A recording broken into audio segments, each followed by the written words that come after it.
The Presidencies of the United States is a proud member of the Evergreen Podcast Network.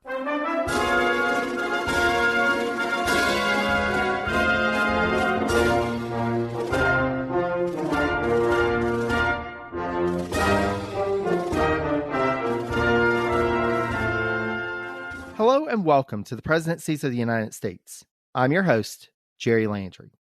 As this is an episode of our special series, A Seat at the Table, I am joined by a special guest. My special guest today is actually appearing for the third time on the Seat at the Table series, Kenny Ryan of the Abridged Presidential Histories podcast. Kenny, thank you so much for joining us. Jerry, it's always so fun to be here. Thank you so much for having me back. We are so glad to have you here. We had two varying cabinet members. They were opposite ends of the spectrum. The really obscure Charles Lee and the not so obscure James Madison. So, I've heard of him. Yeah, he's like in Mad Men, right? Yeah. Yeah, that guy, Yeah. So I've got another cabinet member lined up for you today, and Kenny has opted not to know who our cabinet member is for today, so it is going to be a complete surprise for him. I'm excited for the mystery. He is here for the mystery, folks. But before we get started, I want to give Kenny an opportunity to talk about his podcast, which I highly recommend and will be sharing information about around the release of this episode. Cool. Thanks, Jerry. Yeah, Abridged Presidential Histories is a podcast that goes through the successes, scandals, setbacks of each president from Washington to current times in an hour or less. And if you start listening to it around the time you get to James Buchanan, you'll notice I start doing interviews with historians to kind of fill out the fabric, fill out that canvas on some of the parts of their lives I can't get into in that hour. But, it's just fascinating stuff and it's worth diving into. We are right now at President Truman and excited to be getting into the modern age. So you can find that, Abridged Presidential Histories, on any podcast platform that you like. I'm also on Twitter at APH Podcast, or I'm on Threads now. Jerry, are you on Threads? I am on Threads, just in case Twitter is no longer a thing. Yeah, we are among like the 50 million people who are trying out this new refuge. And you can find me there, Kenny.Ryan27. I'm pretty sure that's my name. It's brand new. I'm still figuring it out. I know. We keep on moving to new platforms, thinking that Twitter's going to go away. And then Twitter somehow survives until the next scare. I know. I almost wonder, like, if I listen to my previous interviews, is like the first one, like, if you could find me on Mastodon, and the next one, you can find me on Blue Sky. And I'm like, oh, Threads. I have no idea. But yeah, Threads seems pretty cool. I'm digging it so far. So we'll see if that one sticks. Absolutely. And so any of those social media platforms that are still around at the time of this release, find Kenny on there and check out Abridged Presidential Histories anywhere fine podcasts can be found. I actually just finished listening to the Truman episode this weekend. Fascinating figure, and I look forward to seeing what guests you have on to talk about. Thank you. Because there is so much to unpack with Truman. Oh my gosh, there is. Tune in, you'll find out. Stay tuned. So who's our guy today? Who do we got, Jerry? Well, we have somebody that we're going to need to unpack a little bit. Yeah. This is George W. Campbell. So, Kenny, have you heard of George W. Campbell before? I've eaten his soup. George Campbell. This one doesn't ring any bells. Tell me who George Campbell was. Well, I will tell you about George Campbell. And we'll see if there are any soup-related references as we go along.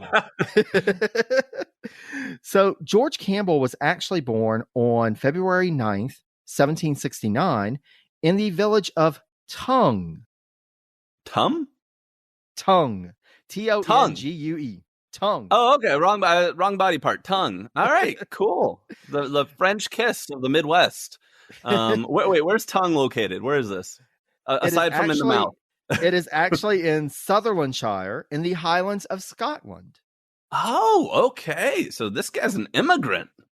This makes Campbell only the fourth cabinet member to date covered in the series who was born outside of what became the United States. And so the other three were Alexander Hamilton, James McHenry, and Albert Gallatin. Immigrants, they get the job done. They do. And surprisingly enough, out of these four, three, including George Campbell, became Secretary of the Treasury. All right. But All right. we'll find out more. I think that says something about American schools and how good we are at math. We've got to import people to do the maths. Yes. We'll work on it. We'll figure out public schooling at a later date. We don't have it yet in the 18th century. Exactly. But, maybe Campbell will bring something to the table. Yeah. But he was the youngest child out of 10 born to Archibald and Elizabeth McKay Campbell. Holy smokes. Yes, youngest out of 10. Wow. So his father, Archibald, is noted as being descended from, quote, an old and noble Scotch family and worked as a physician in the country. I feel like, okay, whenever you say the word physician in like this 18th century, you got to put like quotes around it. Like, physician. He was probably like putting boiling cups on your skin, maybe some leeches. It was not science. Well, and especially out in the country, Yes. Even in the city was bad enough, but in the country, it was like, okay, just rub some mud on it or something. It'll be fine. Walk it off. Walk it off.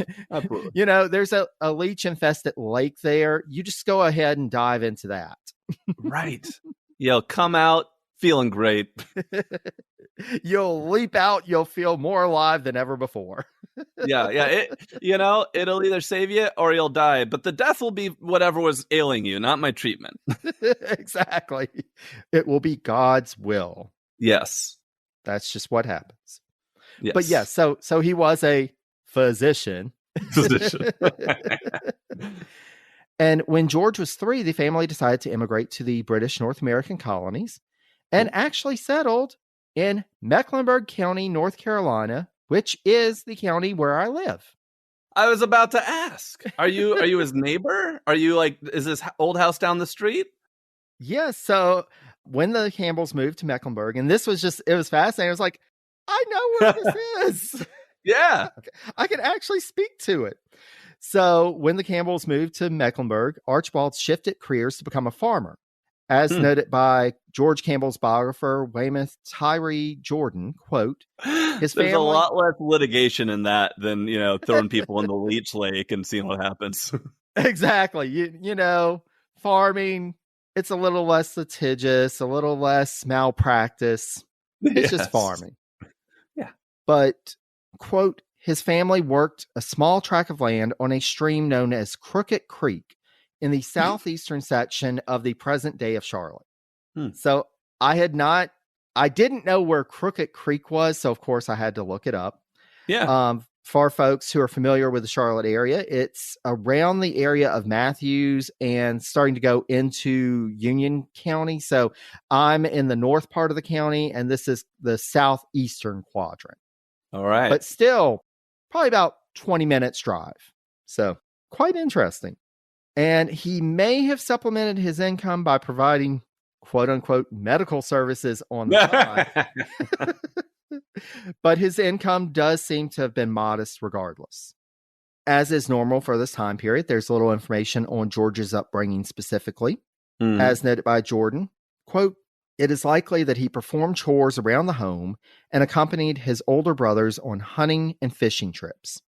Though not nearly old enough to serve, because he was just born in 1769.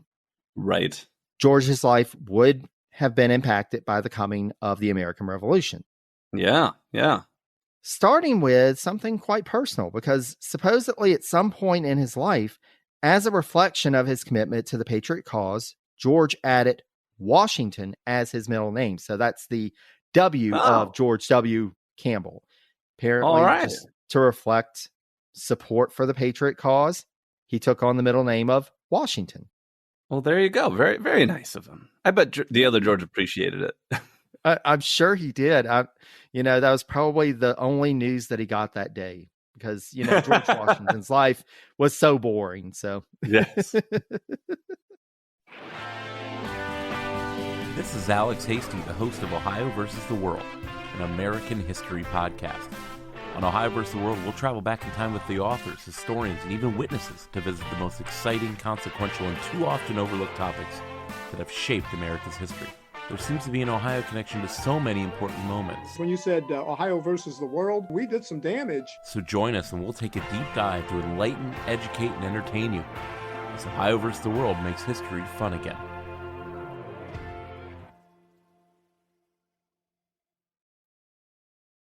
So 3 of George's brothers enlisted in the Patriot Force, and 2 of these brothers would not return home. So 2 of his brothers were killed in combat. Got it. While his brothers were away, it was assumed that Dr. and Mrs. Campbell helped to educate George and his other siblings, while at the same time they all worked to support the farm.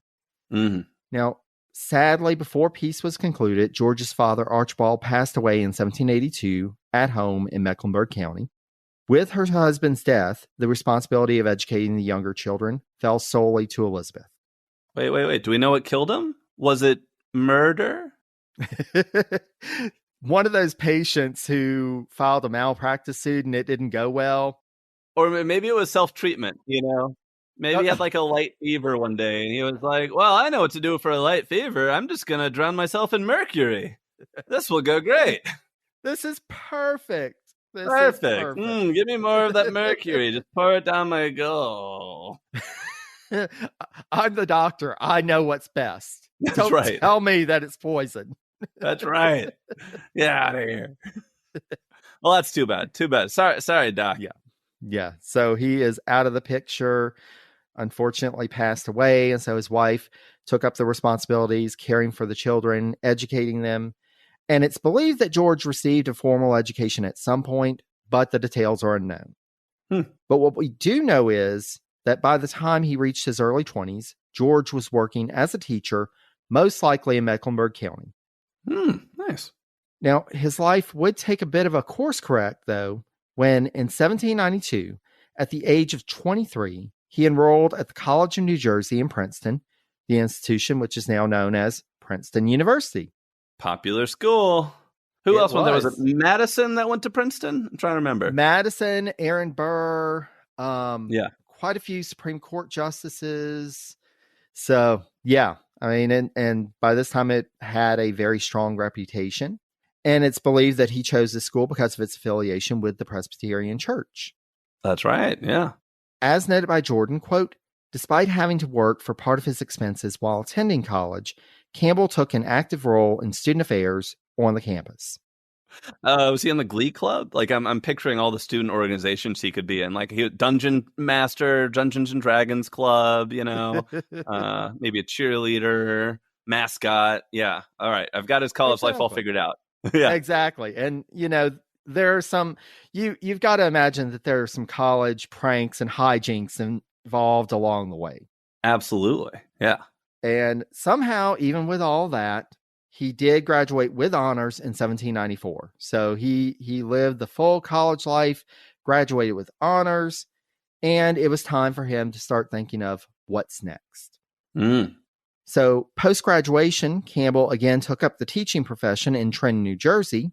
But after a couple of years as a teacher, and, we see quite a bit of this, these young teachers get in and then they decide, you know what, I think I'm going to course correct here. Yeah. And so instead of staying as a teacher, Campbell decided to study for the law. Oh, okay. And at some point in his studies, he returned back home to North Carolina. Now, it's not known whether he actually attended a formal law school or studied under another lawyer. Yeah, I was going to ask about that because there weren't a lot of law schools yet, that was more of an apprenticeship kind of business. Exactly. There were some that were scattered, but by and large, you studied under another lawyer, and especially in North Carolina at that time, I don't know that UNC Chapel Hill would have actually had a law program. I know that William and Mary did, but I don't. They weren't even Tar Heeled yet. Yeah. Or they may have been. There's the mystery around where the Tar Heels came. So. That's fair. Yeah, that's fair. Rising from the mist. Yeah. In any case, it's more than likely that he studied under another lawyer that was still quite popular in a way to get into the law. And before long, Campbell was admitted to the bar. But as noted by Jordan, quote, he did not practice law extensively, if at all, in North Carolina. Because, again, kind of following in those trends of the time, rather than remaining in North Carolina to get his career started, Campbell set his sights further west. Yeah. Either in 1797 or 1798, he moved to what was then the capital of Tennessee, Knoxville, which was, as described by Jordan, quote, a bustling little town of about 50 houses. And we don't know exactly when he migrated over. Yeah. We do know in March 1798, Campbell received his commission to begin practicing law in Tennessee, and he set up a practice then. So we know at least by March 1798, he was there, he was getting established. How interesting. I'm wondering now if we're going to see Andrew Jackson show up in the story at any point, because I know he followed a similar route from the Carolinas to Tennessee, became a lawyer. I forget if he ever taught or not. But okay, I'm curious. I'm curious where this is going. You got me. Absolutely. Well, and especially so Andrew Jackson, again, from the same area. So he was from the Waxhaws, which, again, some disputes about whether he was born in North Carolina or South Carolina. It was right on the border. Right. Somewhere North Carolina claims it. Andrew Jackson thought that he was from South Carolina. But, Andrew Jackson was wrong about a few things. So he could have been wrong about that too. Yep. But yeah, same trajectory. So he started practicing law in Salisbury, which is a town in the metro area, and then went to Tennessee. So yeah, very similar trajectory. He staked out a law claim in Salisbury. He did. Probably got into a few fights. It was Andrew Jackson. No reports of fights with Campbell yet. Oh, okay. Goody two shoes. I mean, he did graduate with honors. He played a couple of minor pranks. Yeah. I'm imagining that one of his pranks was he put everyone's soup in a can, and he was like, "Ha ha ha! Your soup's all canned now.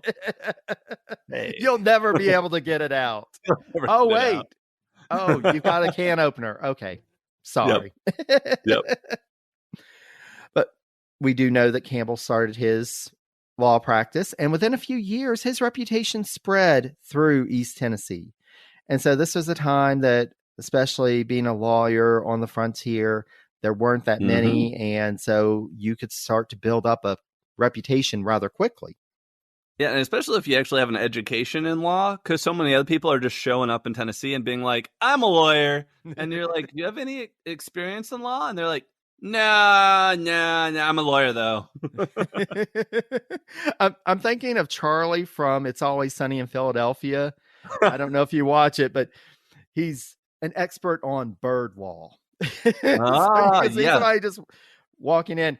I'm the expert on bird law. Well, what's bird law? Overruled.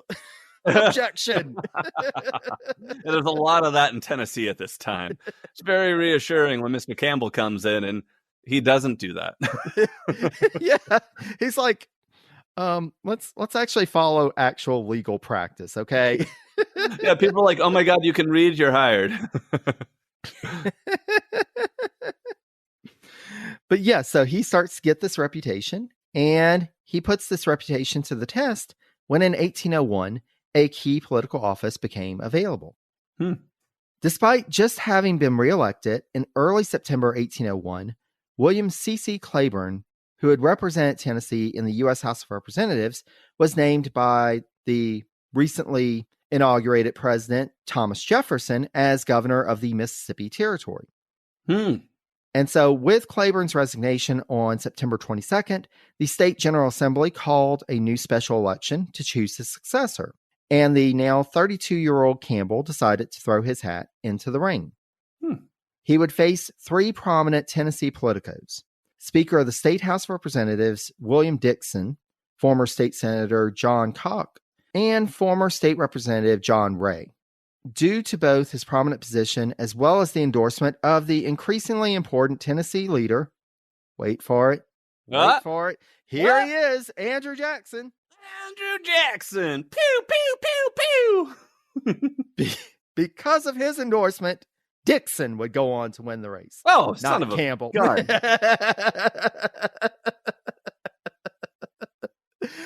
He shows up just to spoil everything for Campbell.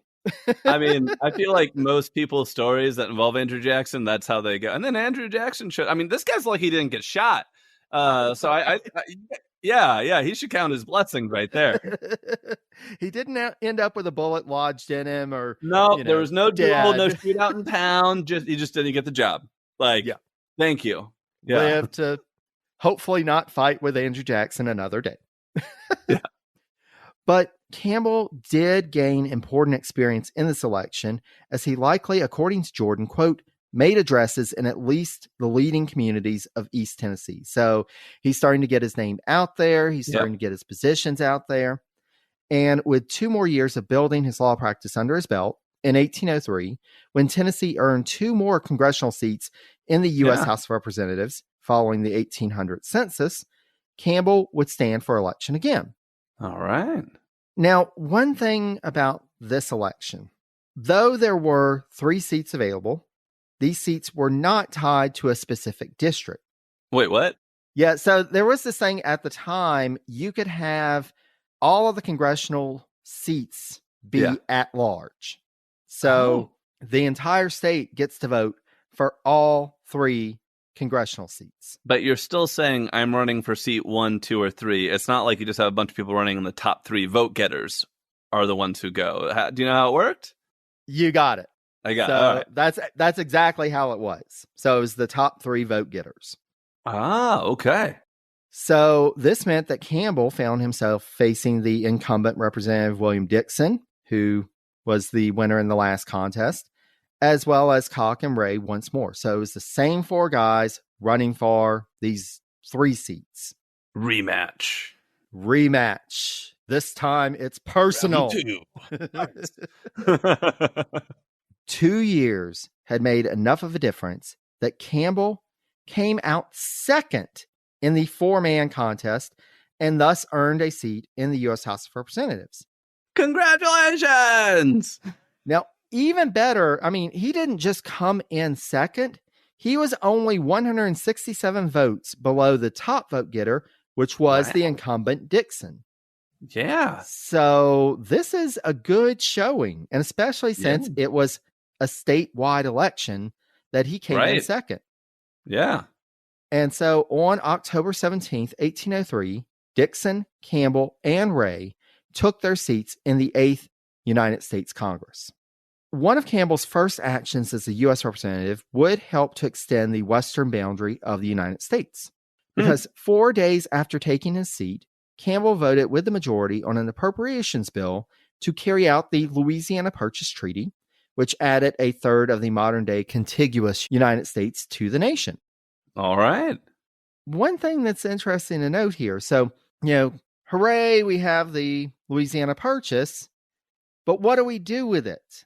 How do we actually organize this huge territory?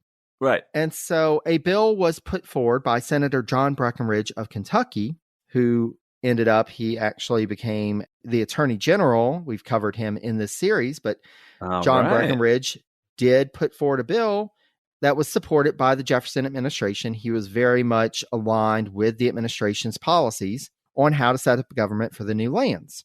When this bill was put forward, Campbell delivered a speech on the floor of the House on February 28, 1804, expressing his opposition to the Breckinridge plan.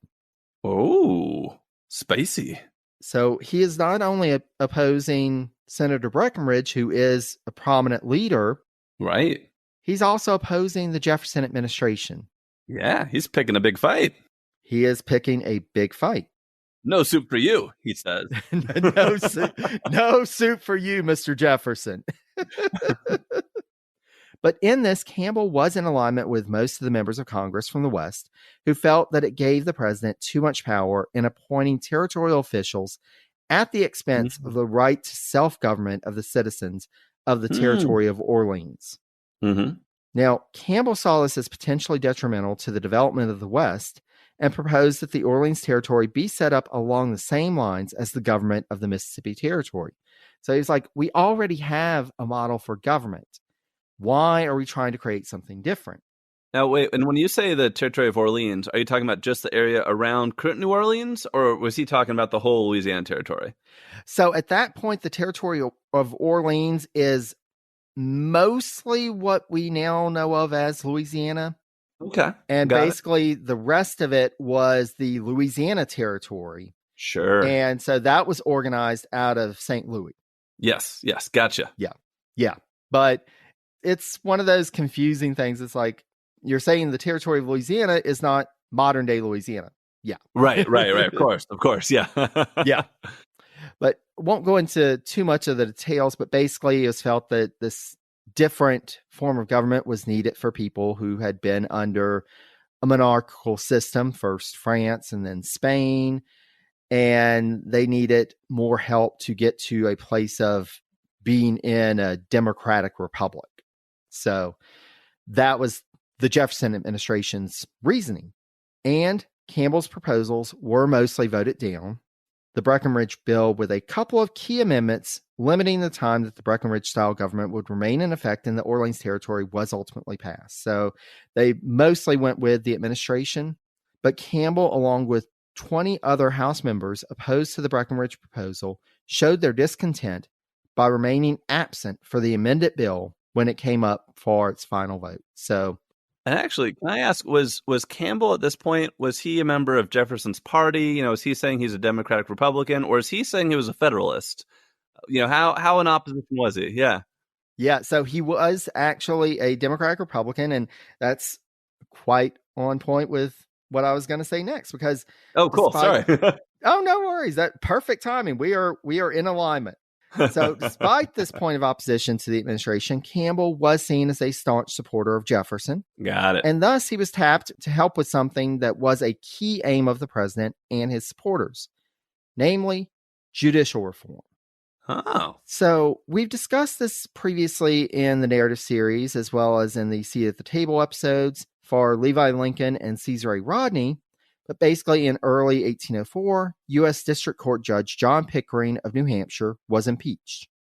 Mm-hmm. Now, Campbell, along with Lincoln and Rodney, was appointed as one of 10 House managers for the impeachment trial. Geez, that's a lot of House managers. Cool. They didn't even have that many people in the House back then. Cool. All right. Yeah. They were like, we need all the help we can get to make this happen. Right. However, I will say, as Campbell's biographer Jordan notes, quote, Campbell took no active part in the trial. So he was a House manager that just kind of sat there. Maybe he gave moral support. Maybe he put on his mascot uniform again, did a little cheer, Absolutely. This guy.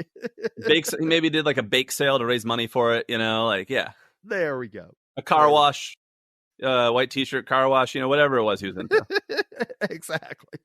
So we won't really go into the details of that trial, but just suffice it to know, this did lead to Pickering being removed from office. Now, Campbell would play more of an active role in the impeachment proceedings against Supreme Court Justice Samuel Chase. This was also discussed in the Lincoln and Rodney episodes, as well as the narrative series. But basically, when the House started considering charges against Chase, Campbell actively argued against the move, as he, quote, did not think sufficient evidence existed to warrant proceedings of such a serious nature against Chase. Still, the charges went forward, and despite his objections, Campbell was again named as one of the 7 managers from the House during the impeachment trial. So even though he said, we don't really have a case here. Right. Yeah, this is the guy that you want to prosecute the case. Okay. All right. It's a choice. I did know the team got smaller. We had 10 on the first one, 7 House managers on this one. We're becoming more reasonable. But he still made the cut.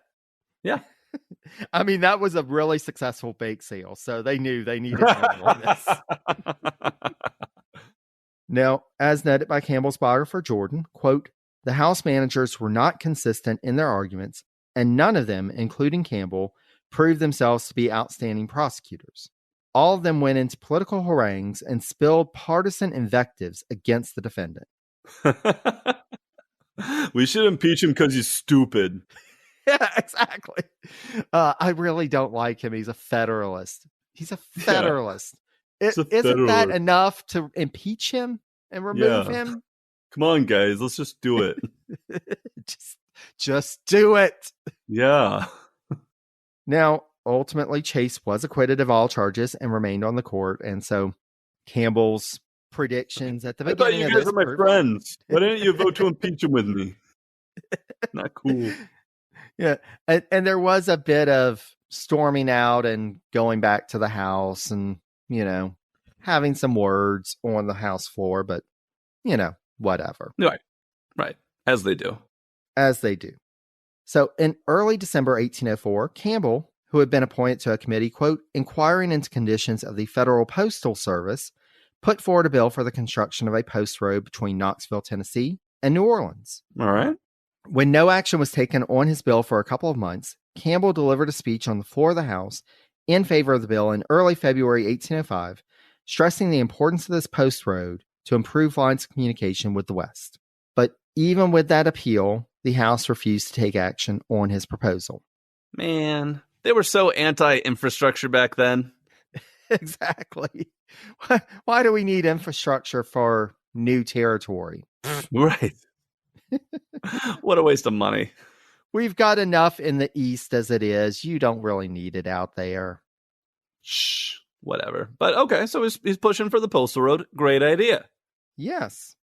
Now, Campbell stood for re-election in 1805, but this time the congressional seats were actually elected by districts. Ah, okay. Which meant that Campbell's seat would represent what was called the Hamilton District.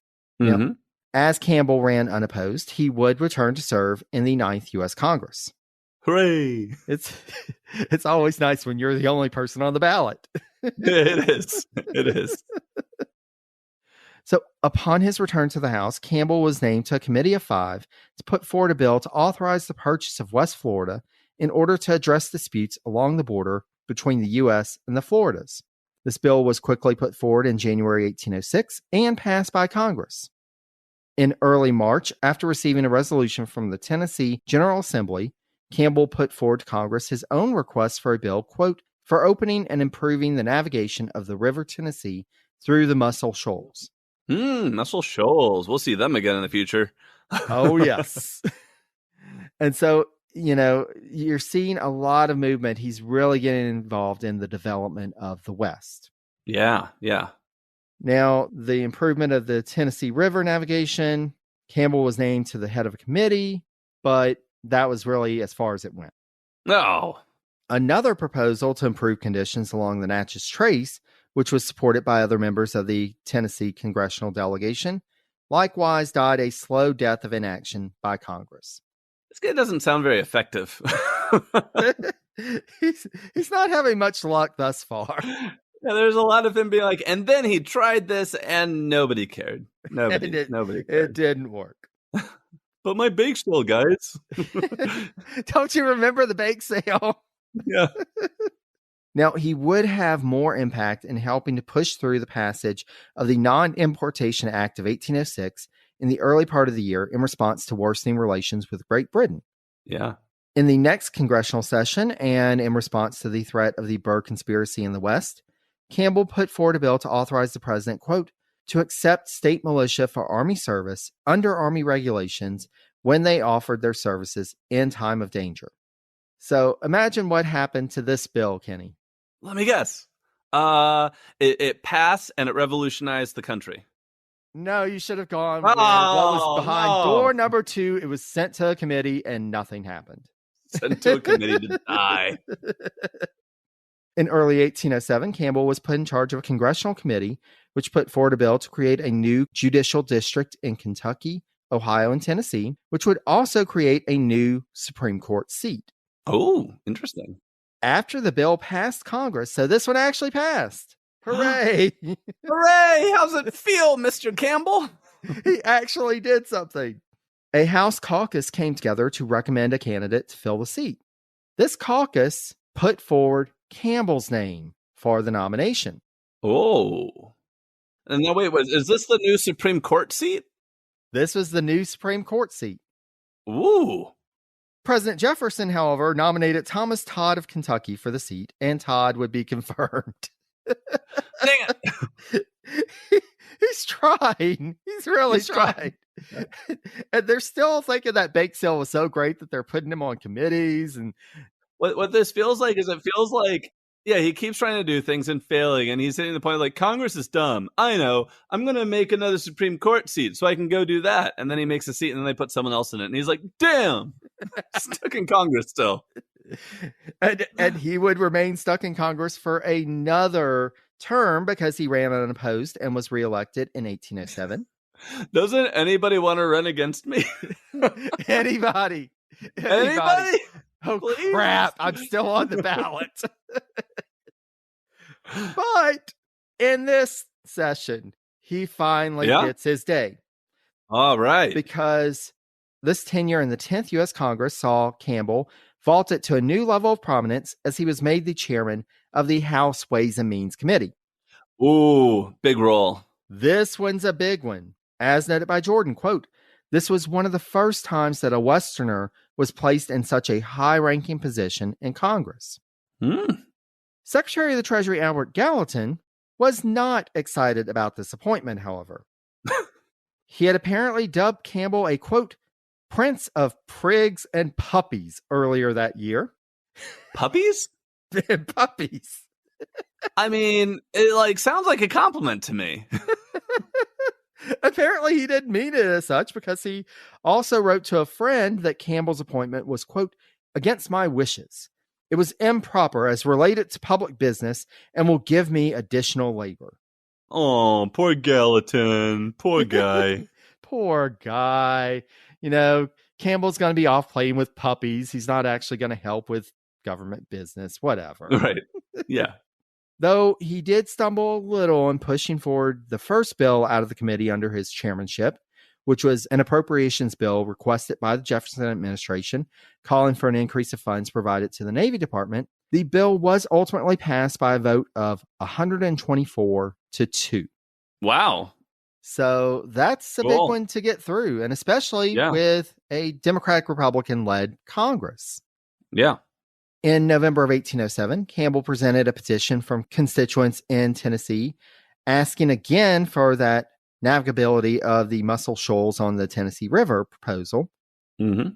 Though the bill never made it to the floor of the House, Campbell did present the petition to Secretary of War Henry Dearborn, who pledged to work to obtain cessions of lands from the Cherokee and Choctaw in the area of the Tennessee and Tobigby rivers to help with the situation. So even though he didn't get it through Congress, he still managed to find a way to actually do some improvements. Wait, now it sounds like it sounds like they're taking land from the Native Americans there. Is that what's happening, or what's? No, they're willingly giving it over. They really do just want the trinkets that we give them. That they're okay with it. Yeah. Okay. No, that's exactly what's happening. Yeah. Oh, damn it. That's exactly what's happening. We're not going to develop this land, but we're still going to take it from the Indians. All right, cool. Yeah. Campbell had more success pushing through another bill supported by the Jefferson administration that called for increasing the number of naval gunboats to be built by the Navy Department for national defense. Cool. Campbell was an energetic supporter on Jefferson's reliance on gunboats rather than the larger frigates as the keystone of his naval policy. So this is all about national defense rather than being able to have frigates that could go out on the high seas and carry out a gunboat's more of a coastal ship. Yeah, exactly. He also used the opportunity of speaking on the floor of the House during this debate to heap high praise on Jefferson. So this is in reference to Jefferson, quote, "His well-known faithful and unremitted exertions for more than 30 years in support of the rights and liberties of the American people will be his best defense and will vindicate his character against the malevolent shafts of vindictive malice. So long as virtue, wisdom, and patriotism continue to be revered in the world, so long will his character remain a distinguished monument of the triumph of liberty and the rights of man over despotism and aristocracy, around which the sons of freedom will rejoice to rally." Yeah, that's some honors student bull writing right there. This really is the guy who will always, we need a bake sale to be run. I'll do it. Yeah. This is him. This is him. Yep. So that bill did pass by a wide margin. Campbell would also support the president's proposed Embargo Act of late 1807. Of course he did. Of course he did. I mean, he just lavished his praise on Jefferson. Mr. Jefferson, I will do whatever you want. Yes, sir. The embargo, envisioned as a tool of economic coercion to bring these two European nations, Britain and France, to the negotiating table, suspended all American exporting trade from U.S. ports. As the embargo came under increasing criticism, Campbell remained a vocal defender of the embargo and the president in the House of Representatives, as well as with a circular letter to the citizens of Tennessee.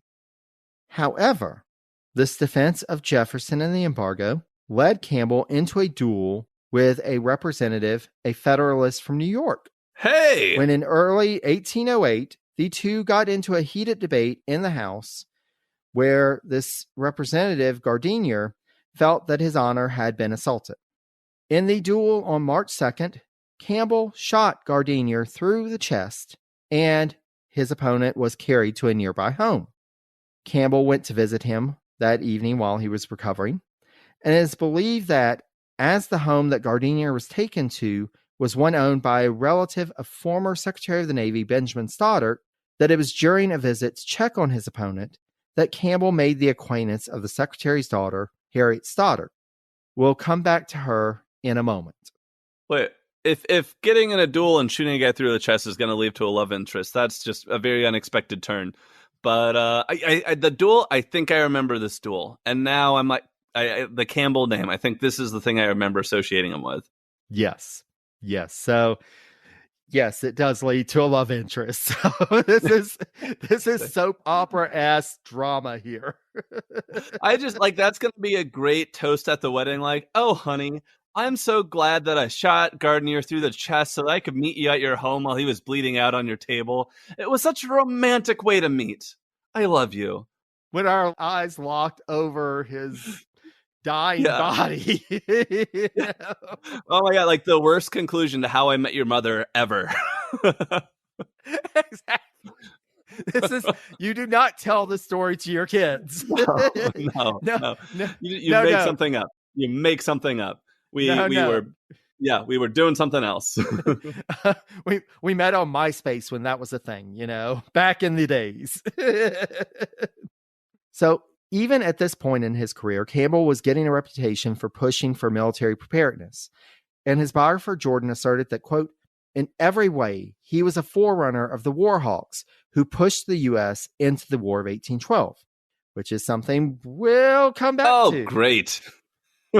This didn't mean, however, that Campbell was ready to write a blank check, and indeed used his authority as chairman of the Ways and Means Committee in April 1807 to oppose a bill to appropriate funds for the construction of naval frigates. Mm-hmm. And again, this is in alignment with Jefferson. This was seen as an unnecessary expenditure. We've got all these gunboats. We're good. As the new session of Congress began in early November 1808, in addition to continuing as chairman of Ways and Means, Campbell was named as chairman of the House Committee on Foreign Relations. Mm-hmm. So he's really starting to move up in the House. But at this time, when he's starting to really see traction, Campbell started suffering from ill health and had to absent himself quite frequently from the House. Oh, no. When he was able to come to the House, he continued to champion the embargo and Jefferson's agenda. Though it was written primarily by Secretary of the Treasury Gallatin, it would be Campbell who would deliver a report to the House on November 22nd, 1808, in defense of the embargo, and arguing that, quote, there is no other alternative but war with both nations, i.e. Britain and France, or a continuation of the present system. Fair enough. If you think the embargo is bad, how about war with two European nations? The top two European nations. You always got to look at, okay, you don't like this idea. What are the alternatives? Is it better than those? Yeah. As noted by Jordan, quote, at the time, he, i.e. Campbell, was the only House member to speak out boldly and unequivocally for war unless England, and France ceased their depredations on American shipping. Long before the other members favored war, he was willing to resort to it. So he's like, I'm good either way. We can continue this embargo or we can just go to war, but just be prepared for war. And everybody else is like, oh, whoa, hold on. That's too extreme. Yeah. So that guy, he's pro-war. He fought a duel and shot a guy. Did he do the challenge for the duel, or did Gardner issue the challenge on that duel? I actually don't recall seeing which one issued. It's usually the Southerners would initiate the duel, is my understanding. So probably him. I'm just wondering what kind of classroom he ran as a teacher right now is what I wonder. Was he kicked out because the parents were complaining like they made Timmy and Jimmy had a disagreement and Mr. Campbell made them fight it in the backyard. And I think there were different solutions to that. Why did Jimmy come home all bruised? Yeah. Why do they keep playing dodgeball with rocks? Like, this isn't how you do school.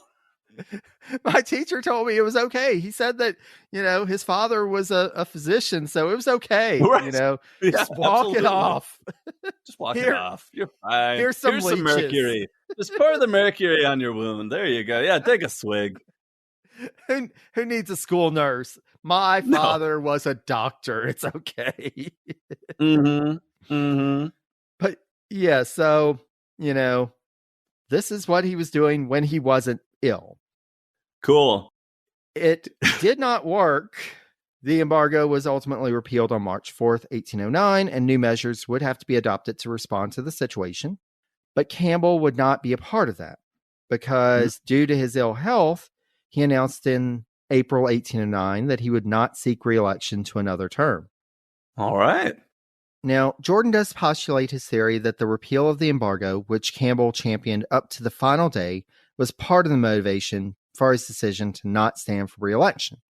Whatever his reasons, Campbell returned home to Knoxville and took the next 8 months to rest and attend to personal business. In November 1809, he was appointed as a judge on the newly created Tennessee Supreme Court of Errors and Appeals and would serve in this capacity for the next couple of years. All right.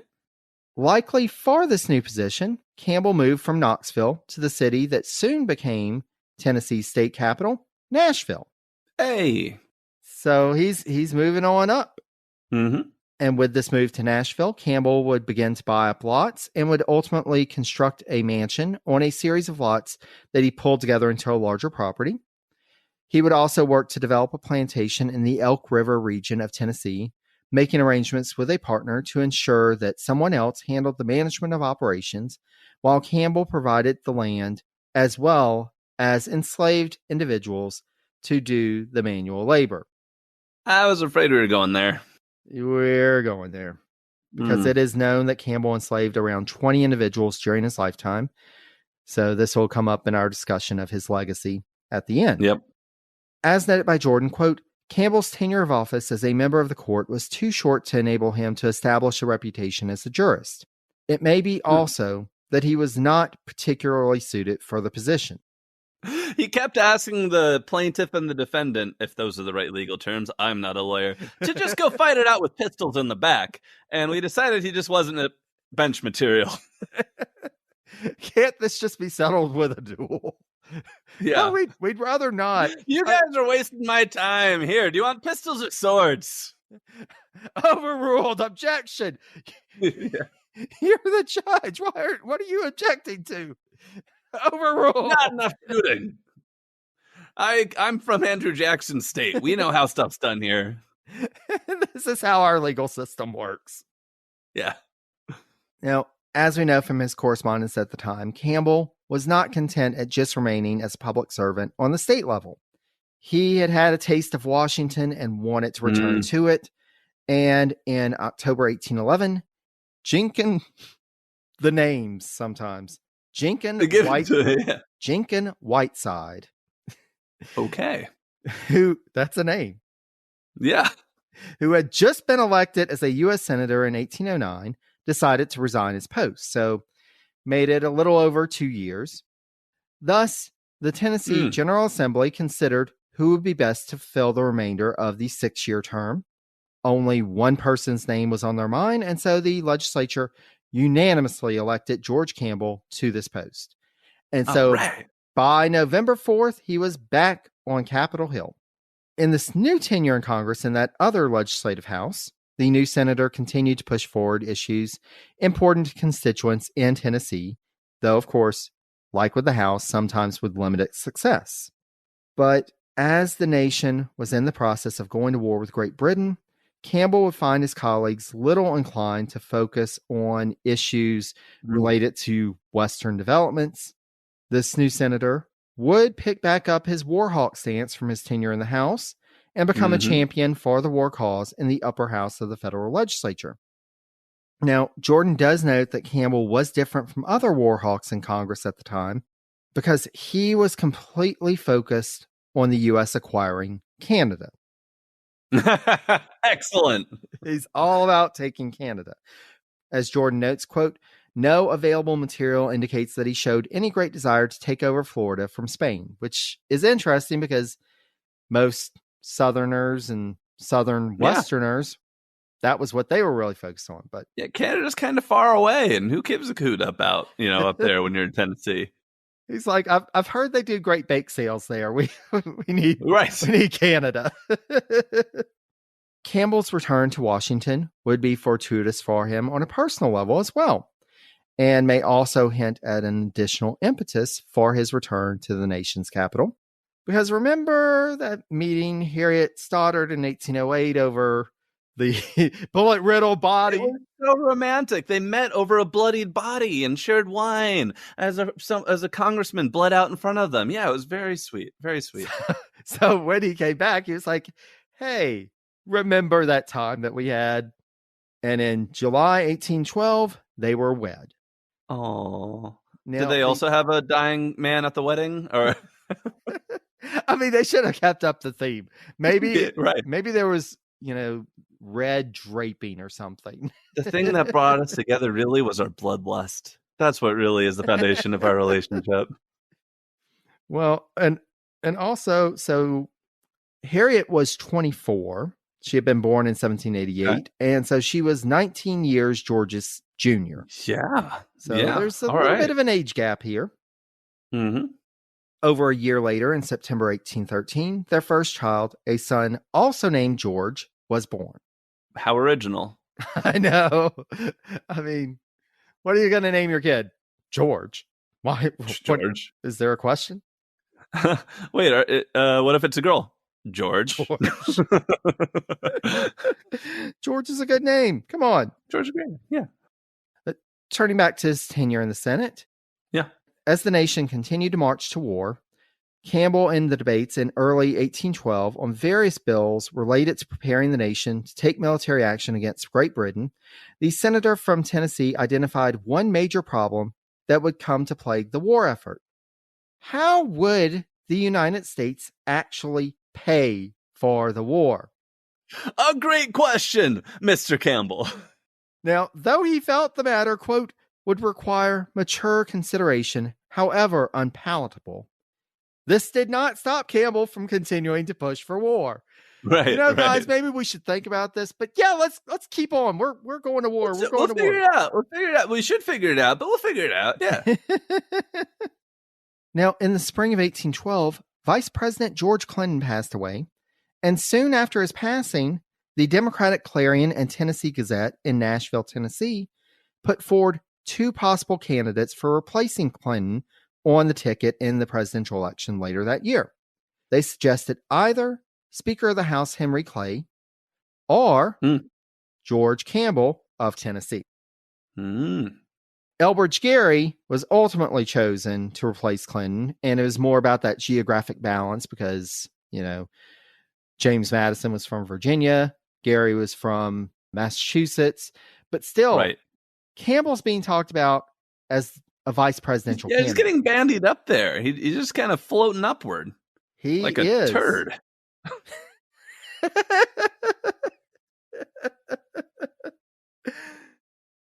As described by Jordan,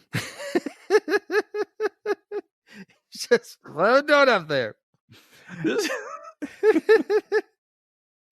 As described by Jordan, quote, Campbell played a very important part, though an ineffective part, along with other members of Congress, in trying to finance the War of 1812. Mm-hmm. He was selected as chairman of the Senate Committee on Military Affairs and would work in early 1813 on various bills designed to, quote, improve conditions in the Army. Some of them carried out the wishes of the Department of War in connection with recruitment. Some were his own ideas.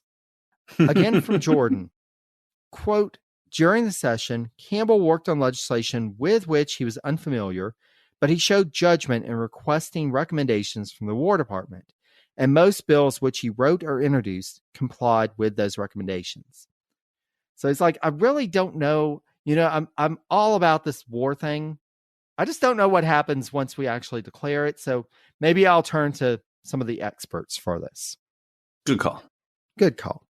He was actually named for a brief time as the chairman of the Senate Committee on Foreign Relations, but would return back to his chairmanship of military affairs in the next session in December 1813. But he wouldn't hold this seat for long because he would be called to serve in another role in the federal government. Now, as discussed in Albert Gallatin's episodes of the Seat at the Table series, with his appointment as one of the U.S. peace commissioners sent to Europe to take up the Russian Tsar's offer to mediate in the war between the U.S. and Britain, the question became, who exactly was running the Treasury Department? Who? Because Madison kind of felt that Gallatin could just run it from Europe, even though, yeah, man, just hop on Zoom and run that. Exactly. I mean, you've got your cell phone, right? You got it on you, right? You got your devices. Oh, you have a Samsung? Well, now our text messages are going to be green. That stinks.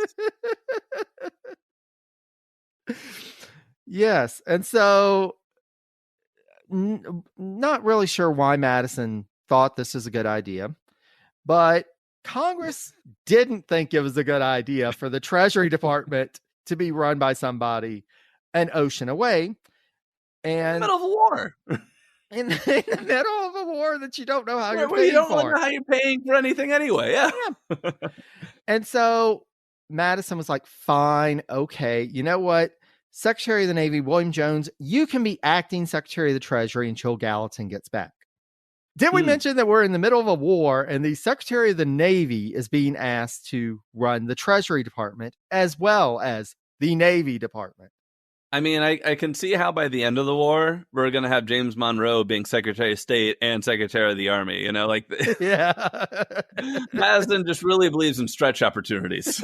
This is just a stretch assignment for you. Yeah, this is just a stretch assignment. Keep doing it just like maybe 8 hours a week, figuring out how to fund everything. Go. You got it. You got it. You got it. Yeah. But finally, Congress had enough of this. They were like, look, Madison, we're not playing any games. Okay, so you say that you want Gallatin on this peace commission. Fine. Yeah. We're willing to give it to you if you will actually name somebody else as Secretary of the Treasury. Madison initially wanted to appoint Alexander James Dallas of Pennsylvania to the post. While Dallas will ultimately get his own episode, due to the known objections to the appointment from the 2 U.S. senators from Pennsylvania, Madison decided that probably wasn't a good idea, and so he opted to offer the position to the Comptroller of the Treasury, Richard Rush. Hey, you're already involved in the Treasury Department and its work. Yeah. Maybe you're a good person. Rush said no. It's like, I know enough of what's involved. Right. I know enough that's going to be a crap role right now. No, thank you. I'm good. Yeah. And so the president had to go with the next name on the list, Senator George Campbell of Tennessee. Woo! Our boy. We can see he was chairman of the House Ways and Means Committee. He was involved in military affairs. He was involved in trying to figure out how to finance the war. Okay, seems like this is a good guy. Yeah. And it didn't hurt that he had been a vocal supporter of the Madison administration in the Senate. So always helps. So on his 45th birthday, February 9th, 1814, Campbell assumed office as the 5th U.S. Secretary of the Treasury. Happy birthday!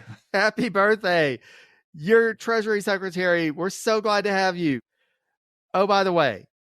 Yeah, by the way. Now, before we get to the oh, by the way, we should note that in assuming office, Campbell became only the second person from west of the Appalachian Mountains to assume a seat in the cabinet. So that guy, John Breckinridge, that we had discussed as Attorney General, he was the first. Mm-hmm. Former President Jefferson wrote to Campbell a few months after he assumed office that, quote, "It is always a gratification to me to see the public offices confided to those I know to come into them with a singleness of view to the public good." So, you know, he said some good things about Thanks, me. TJ. You're good. You're good. Mm. Campbell would inherit a department that was going through some reorganization in order to meet the needs of the time. While purchasing functions that had previously been handled by Treasury had been transferred over to the War Department, the General Land Office had been established in 1812 to deal with the administration and selling of public land, while the Commissioner of Revenue was now responsible for collecting internal taxes, which had been put into place in 1813.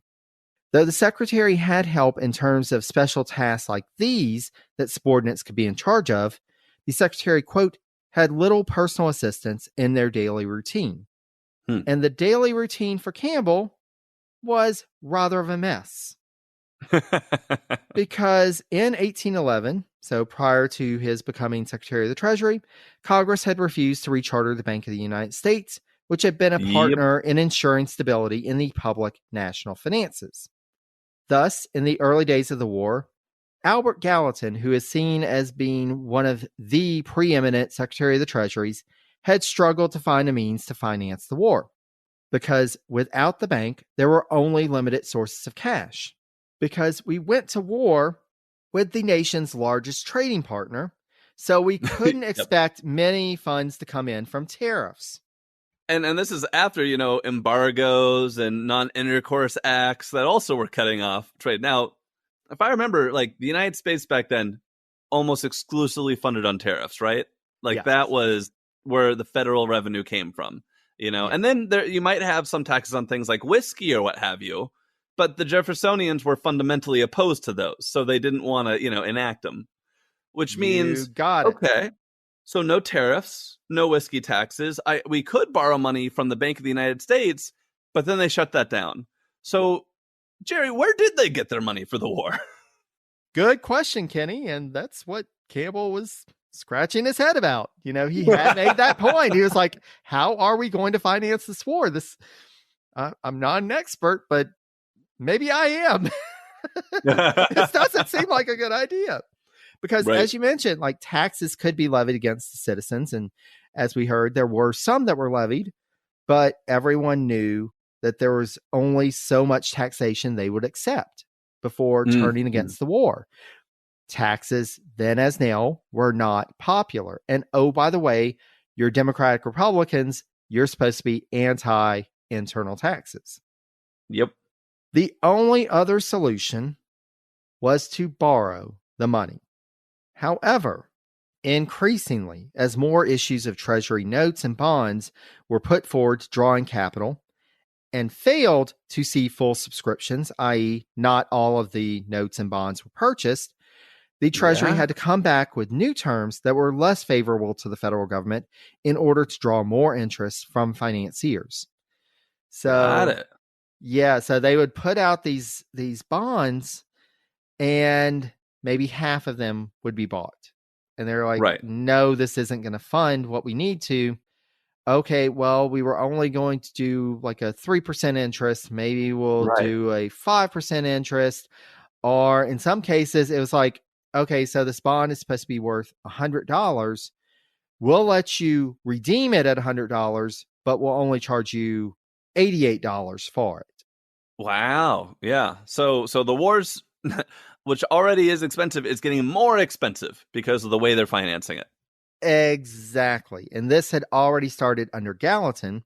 And as described by Jordan, quote, available cash for the purchase of bonds practically disappeared by the year 1814, and it is likely that all ready money in the hands of strong supporters of the war was used for that purpose shortly after the war began.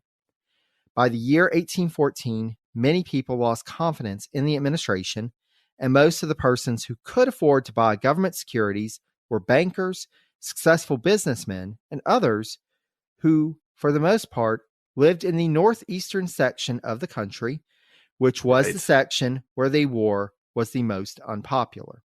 Right. You even had some secessionist movements in the North at this point. Exactly. They're talking about seceding from the Union because this war is so unpopular because they're merchants. They depend on external trade. And all of that has been cut off now because you went to war with our largest trading partner. What were you thinking? Yeah, and they're all sitting there. They're like, wait, so one of your reasons for war was because the people on the frontier were getting in fights with Native Americans? Like, that's on them. What do I care in Massachusetts about that? Why are you punishing me? Exactly. So you're starting to see the problem here. Right. Everybody who they could have turned to has already been tapped out. And the only people that still have money are against the war and know what this is going for. And they're like, no, we're going to keep our money. Thank you very much. We don't want to see you flush it down the toilet. Right. On March 24th, Campbell sent a letter to the chairman of the House Ways and Means Committee, Representative John Wales Epps, Democratic Republican from Virginia, recommending, quote, that Congress raise the tariff rates on all goods coming into the United States from the West Indies and that all direct taxes be strictly enforced. So he's saying, these are the two revenue streams that are going to bring us in more money. We need to make sure that we're actually collecting them, and let's go ahead and hike them up a little more. Hold on, making sure people pay their taxes? It's a novel concept. Unheard of, right? Yeah. That spring, it would fall to Campbell to administer a new bond issue, which was hoped would raise $10 million. Unfortunately for Campbell and the administration, that scenario that I had started with as a speculation, that was it. Only half of the bond issue had been sold by the deadline of May 1st, and Campbell was forced to sell the remainder at the rate of $88 for every $100 bond. Goodness. Is this the point when Madison calls them in and says, Campbell, I put you in this position because of your exquisite bake sales, and I need you to raise $20 million in bake sales over the next 8 months. Yeah. Yes, sir. I'll do it. Yes. I'll do it. Now, he noticed as Secretary of the Treasury, he was able to see where people were actually buying these bonds. No one in Tennessee purchased a bond in this issue. So Campbell started a letter writing campaign to correspondents in the West, urging them to contribute to the war effort by purchasing bonds in the next bond issue. He's like, we're fighting this war because of our section. So yeah. Let's go ahead. Yeah, maybe we should pay. Yeah. Though the administration had been authorized by Congress to raise an additional $15 million by bond issue, President Madison and Secretary Campbell agreed to hold off on putting any more bonds on the market and to take their time in planning out how to approach a new bond issue. So they're like, guys, this really isn't, we appreciate that you think this can work. It's really not working. So we'll put that on the back burner. In the meantime, Campbell began to explore the possibility of securing a loan from Europe. If we can't get it from the U.S., where else are we going to get it from? Right. He was actually approached by entrepreneur and fur trading magnate John Jacob Astor that spring, with Astor offering to take charge of a new bond issue aimed at European markets. Okay. So Astor's an American. Astor is an American. So he's originally from Germany. He immigrated over, and this is when he's one of the wealthiest people in the U.S. at the time. Yeah. His wealth is going up. And he's been very close with the Madison administration. Dolly Madison and him are BFFs. So, he's a mover and shaker. He's like, I can take care of this for you. However, there was some concern about handing over the administration of this to a private citizen. Yes, we realize that this is John Jacob Astor and he really doesn't need the money, but he's also a millionaire, and even though millionaires have a lot of money, they generally want more. So maybe maybe Yeah, the we thing shouldn't about, do this. the richest people, like being a millionaire back then, is you really stopped needing more money $900,000 ago. But Exactly. that didn't stop you from No, taking more money. no. And so Campbell felt that the return from such a venture would be the same as if diplomatic or treasury officials were directing the matter, but ultimately nothing would come of this proposal. Meanwhile, the nation's financial situation went from bad to worse as spring gave way to summer, with New England financiers refusing to help and citizens actively refusing to pay taxes. By the first week in July, the Treasury was completely broke. Yikes. They opened up the safe, and there's an IOU. And at this point, they were like, hey, have we all seen Dumb and Dumber? We know exactly what we're doing next. Campbell, where is that bake sale? We need that bake sale. Right. Desperately. Campbell, do it. No, you're not going to have change to start with. We've got nothing. Right. Not the bund cake. Those don't sell hot enough. Make some muffins, man. Come on, think about it. So on July 3rd, Campbell met with President Madison about the situation. Madison shared a draft statement that he had prepared for publication, which was a personal appeal to the nation to support the war effort by subscribing to Treasury bonds. Campbell argued against the statement's publication, feeling that painting such a desperate picture would hinder efforts to secure buyers for bonds. He's like, you're coming off a little too desperate here. We don't want to be makes us look like a losing cause too. People want to bet on a winner, which is kind of what a war bond is. You're buying a bond expecting whoever you're buying it from to win their war so they can pay you back. Yeah. And if you tell them, so we have no money, and that doesn't look great. Maybe we should go with a different opening than help. The British are coming. Please. We need money now. Please. The British are coming. The British burn my house down, please. So they decided against that. It was agreed, however, that a new bond issue would have to be put forward. But this time it was only for $6 million and had a deadline of August 22nd. As described by Jordan, quote, this loan met with even less success than the earlier one, and only a few bonds have been sold by the deadline. Again, Campbell was forced to accept offers to purchase some of the remainder of the bonds, but at a value of $80 for a $100 bond. Wow. Though the fiscal health of the government was in a precarious position, Campbell would that August be forced to turn his attention to another matter, namely, running for his life. Because, as we discussed, the British are coming. The British are coming. We discussed this in detail in John Armstrong's episode of the special series, but Campbell was in Washington when a British force landed and began its march toward the city. Along with the president and the rest of the cabinet, Secretary Campbell fled while the British burned the president's house, the U.S. Capitol, and other public buildings. Campbell returned with his colleague. And then the British checked the safe, found it was empty, and he said, "Joke's on you, British. We ran out of money already. You can't take our money. It's already gone." Pouring out the safe. And they're like, what are all these IOUs? What is going on here? You can burn those. That's fine. Yeah, just please. Burn the Please. IOUs. Yeah, that's kindling. So Campbell did return with his colleagues the day after the British left, and they struggled in their respective roles to pick up the pieces. For Campbell, this meant taking desperate measures, even more desperate than we've already seen, taking desperate measures to keep the nation afloat financially. Oh, no, he started prostituting himself, didn't he? He's on the street corner, hiking up his leg, come on. Yeah. Please, somebody. Look, I'm setting up a kissing booth. Anything. We go. Oh, yeah, kissing booth. The situation was going from bad to worse as banks suspended specie payment, which meant that the government could not get funds to pay members of the armed forces, army contractors, or security holders. Not great. No, this is not good because the Treasury was now borrowing just to be able to handle day-to-day operations. Right. I mean, it is like, okay, I need to take out a loan to buy a pencil.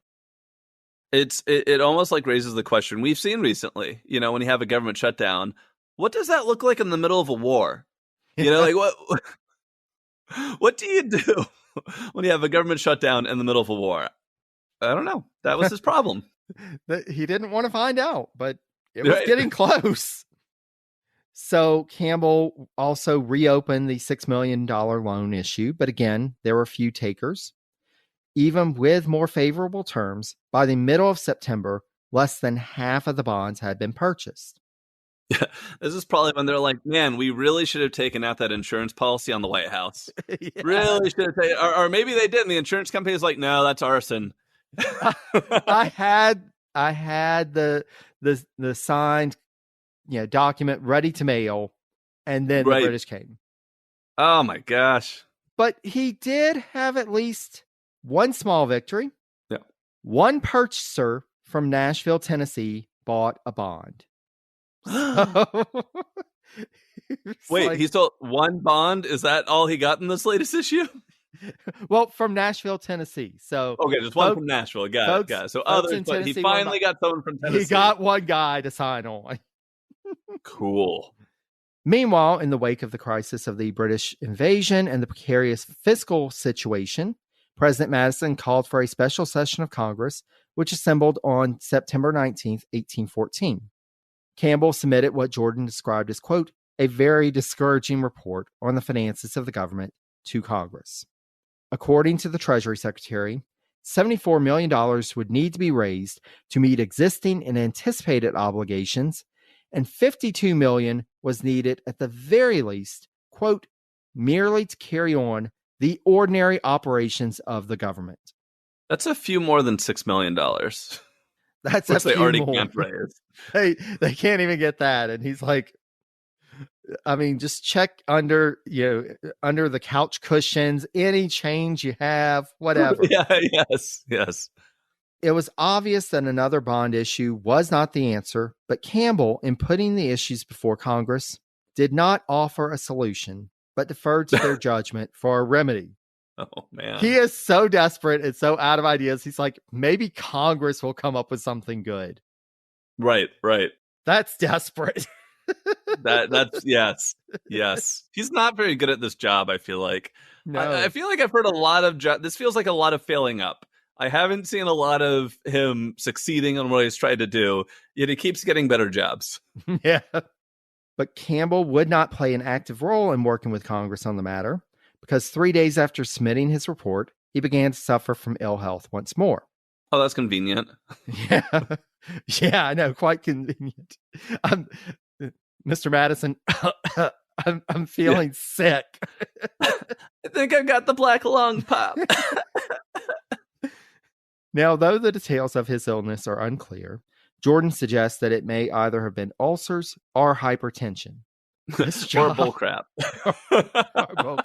Either this job is literally killing him, or he's just really desperate to get out of this job. Right.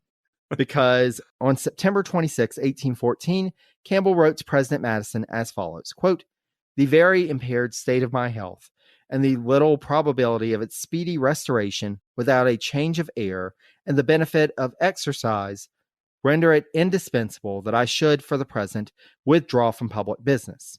I have therefore thought it my duty, in order to prevent the public interest from sustaining any inconvenience thereby, to resign my appointment as Secretary of the Treasury, which accordingly I hereby do. Basically, I'm not feeling good. I'm out of here. And Madison accepts? Madison replied the next day, accepting the resignation and asserting that, quote, the considerations both personal and public, which induced my desire that you should become a member of the executive family, being undiminished, I cannot but deeply regret the event which separates you from it, and more especially the imperious cause which imposed such an alternative. With my sincerest wishes that your valuable health may be soon and completely reestablished, I pray you to accept assurances of my great esteem and my friendly respects. I'm impressed at how nice these people are in their letters when like everything's burning down around them. Yeah. Like the entire country is falling apart and they're still writing like, "Oh, my dearest friend, I wish you could stay in your role even though you've sucked butt at it." And da da da da da. You did a great job. Yeah. I'm not laughing as I write this. I promise, my dear friend. Right. Yes. Now, Campbell's brief tenure as Treasury Secretary would receive a harsh critique from future historians. As you can imagine, they weren't quite so complimentary. Albert Bushnell Hart notes that after Gallatin, quote, he was followed for a few months by Secretary Campbell, to whose incompetence the financial impotence of the war is partly due. Wow, blaming some of the war on him. Henry Adams asserts that Campbell, quote, brought no strength to the administration and rather weakened its character among capitalists. Indeed, the fact of the matter was, as noted by historian Kevin Gutzman, quote, when Campbell left the Treasury, government expenditures for 1814 were only half funded, and there was no clear idea how 1815s would be financed. It's not good. He leaves it in a mess. Not good at all. Yeah. Madison, however, in a letter written in 1827, continued to defend Campbell and described him as, quote, a man of sound sense, of pure integrity, and of great application. I mean, he was given an impossible job. Yeah. Well, and that's kind of what he says. He says he held the office at a period when the difficulties were of a sort scarcely manageable by the ablest hands, and when the ablest hands were least willing to encounter them. So, I mean, he was technically like the fourth person that Madison turned to. Right. It was rather of a mess when he got in. It was even more everyone of a else mess was smart enough to say no. Yeah. But, he was Mr. Goody Two Shoes. Sure, I'll do this. I'll give the old college try. Let's get wasted and bake some cookies. But it didn't work. And so Campbell is out of the cabinet. And after resigning from the cabinet, Campbell traveled to Sulphur Springs, Virginia, in an attempt to recover his health. After several weeks there, he finally made his way to Nashville in early November. Over the next few months, the Campbell family expanded once more with the birth of their second child, a son named Benjamin, in early January 1815. Then 9 months to the day later, a third child, a daughter named Elizabeth, was born in October. Whoa. I know, right? They didn't waste any time. That sounds rough. That does sound rough. While Campbell struggled to recover physically, his reputation continued to suffer injury after injury in the hands of opponents of the Madison administration in Washington. However, Campbell still had plenty of friends from Tennessee to work on his behalf. Senator Joseph Anderson, Democratic-Republican from Tennessee, urged President Madison to appoint Campbell as Attorney General upon the resignation of William Pinckney from that post. Mm-hmm. Now, though that cabinet position went to someone else, Campbell's friends kept putting his name forward as vacancies came up, and a little over a year after his resignation from the Treasury Department, with Anderson's resignation from the Senate in order to assume office as Comptroller of the Treasury, Campbell was approached about completing the remainder of that Senate term. Okay. Campbell initially resisted the call, asserting that, quote, I ought to pay some attention to his personal affairs, which had been neglected during his long bouts of public service. However, he did not resist for long, and on December 5th, 1815, the Tennessee General Assembly made Campbell a U.S. Senator again. Welcome back. Welcome back. We've got your seat right here. And upon this return to the Senate, he and his fellow senator from Tennessee were appointed by the governor of Tennessee to negotiate a land treaty with the Cherokee. These negotiations would take place in Washington, so it makes sense for the two senators to represent the state's interests there.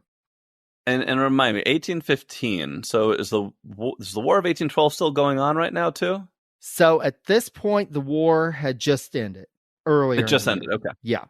So it was at the beginning of 1815. You had the Battle of New Orleans, and then the news of the treaty again. Yeah. So we're finally out of the war. Hooray. Let's go and get some more land. Right. So the negotiations began in early 1816. They hit a hurdle pretty quickly, mainly that the Cherokee who had come to Washington were not empowered by their people to concede any land to the United States. So, yeah, if they aren't here to negotiate land, and that's all we want, the negotiations went nowhere. All right. So this would set the stage for negotiations that Secretary of War William Crawford would initiate through a federal agent that would result in a land cession, but Campbell was not involved in that. He continued to advocate for improvements in the West. He continued to advocate for white settlers. And at that point, they were starting to think of people who were actually squatting on land that was technically federal land. He asked that they be allowed to remain. And he renewed his push for settling land claims.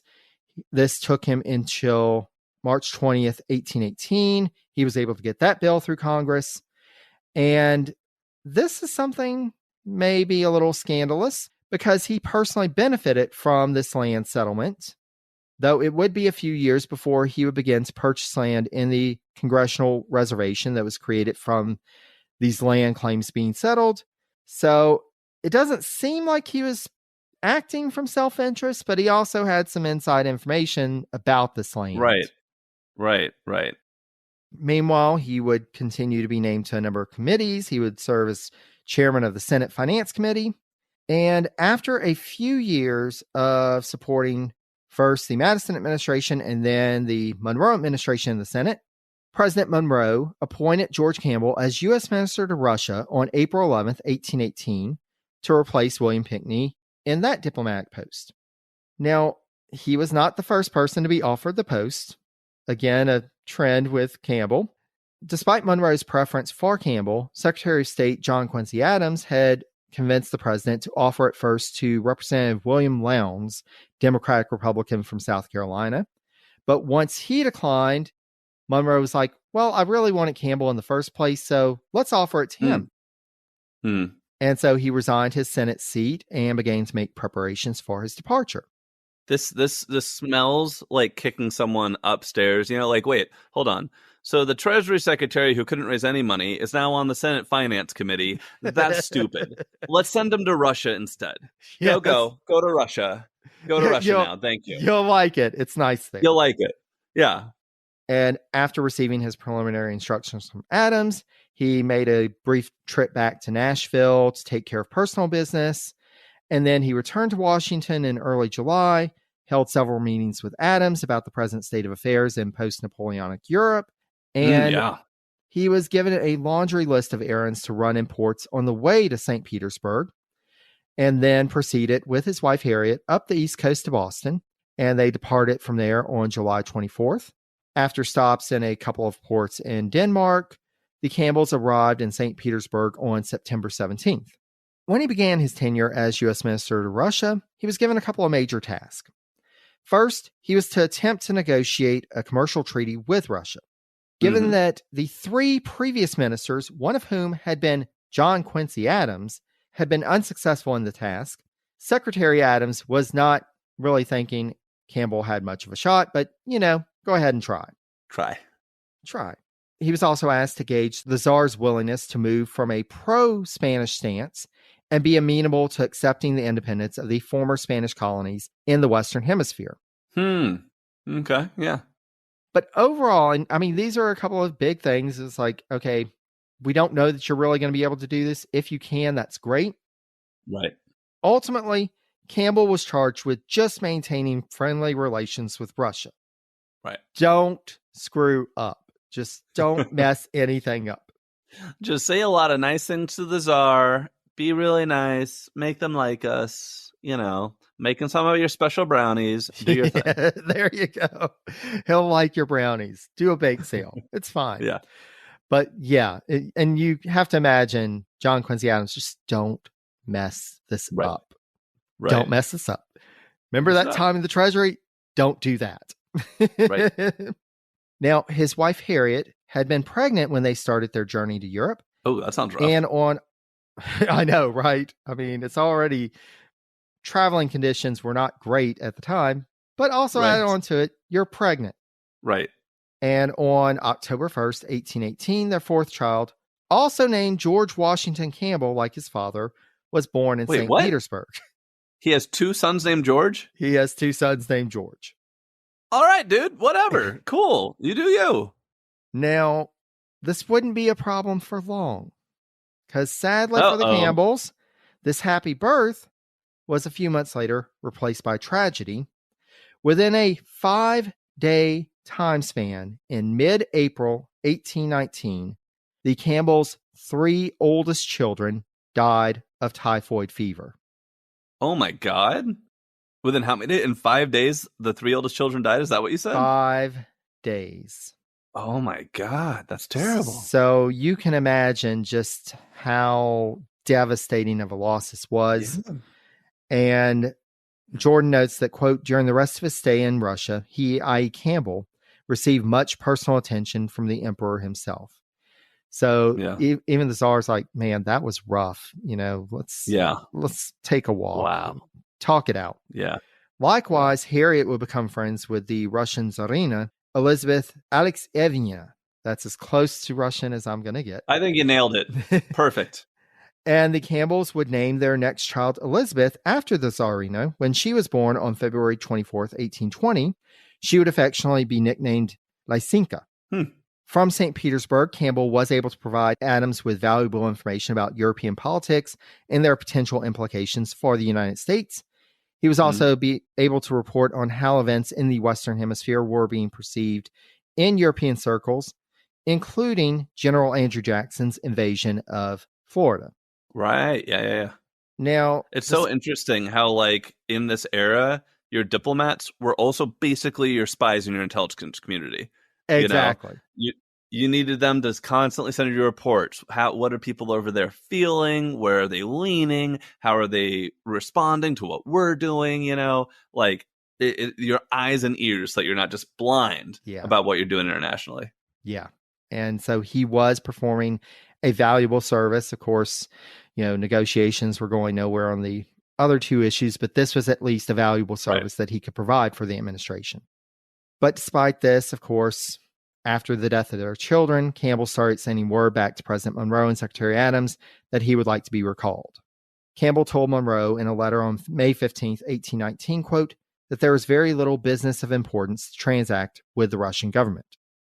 And so on November 28th, 1819, he received permission to return to the U.S., though Adams asked Campbell, if at all possible, to remain until the spring, to which Campbell agreed. On May 17th, 1820, he informed the Russian foreign minister of his intended departure, and on July 3rd, he presented his secretary, Charles Pinckney, as his temporary successor until a new minister arrived from the U.S. So they departed in early July 1820, and after a few weeks in London, arrived back in New York on October 29th. They traveled to Washington, D.C. so that George could report to the administration, and then they were finally home in Nashville on January 7th, 1821. A public dinner was held in his honor, and Campbell's name was thrown about for various offices. However, this would be the end of his public service for a little over a decade. He did get involved in the social life of the town. All right. Over the next couple of decades, Campbell was asked to preside over numerous public dinners honoring prominent Tennesseans, including Andrew Jackson and James K. Polk. Unfortunately for the Campbells, tragedy would strike again as their sixth child, born in April 1822, would live only a few months and passed away in late September. Oh, what luck.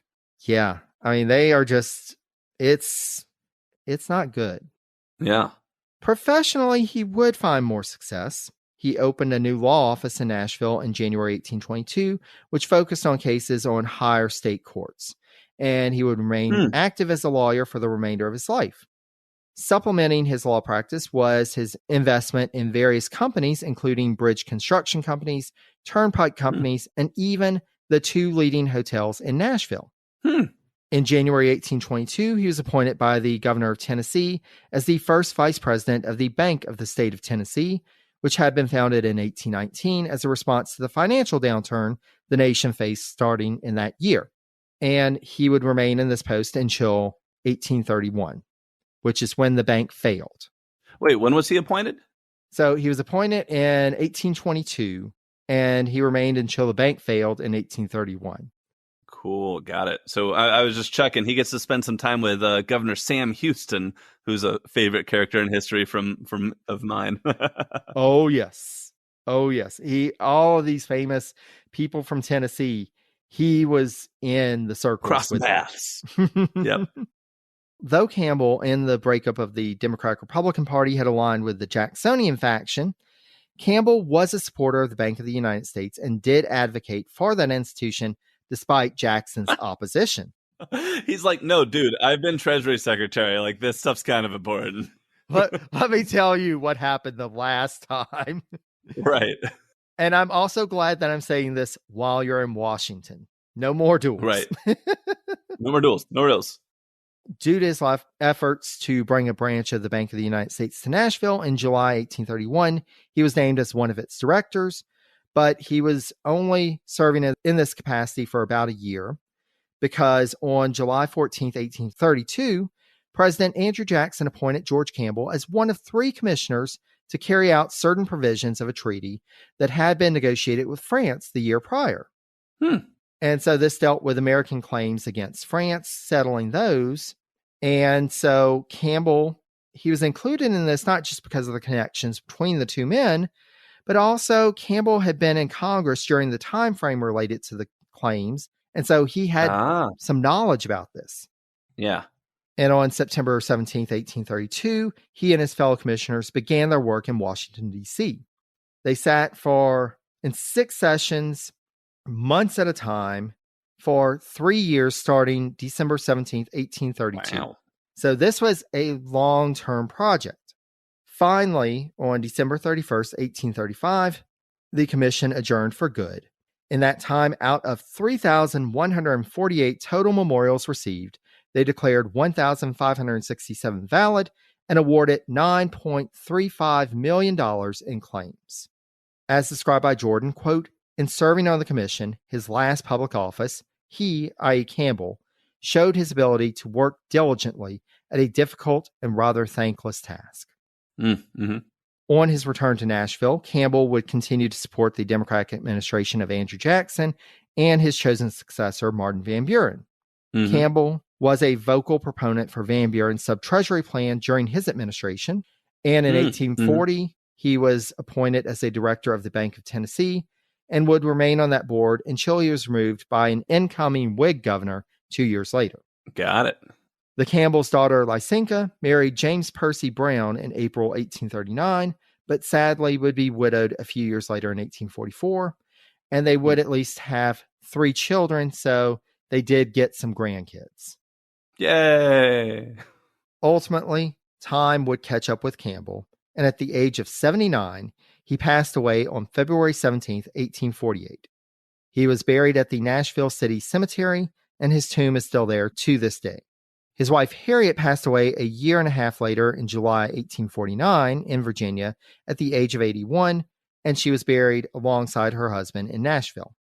Their son, George Washington Campbell, from all indications never married, and passed away at the age of 34 in 1853 in France. Lysinka lived on for decades, and in May 1863, remarried to Confederate Major General Richard Stoddard Ewell in Richmond, Virginia. Buell? Ewell. All right.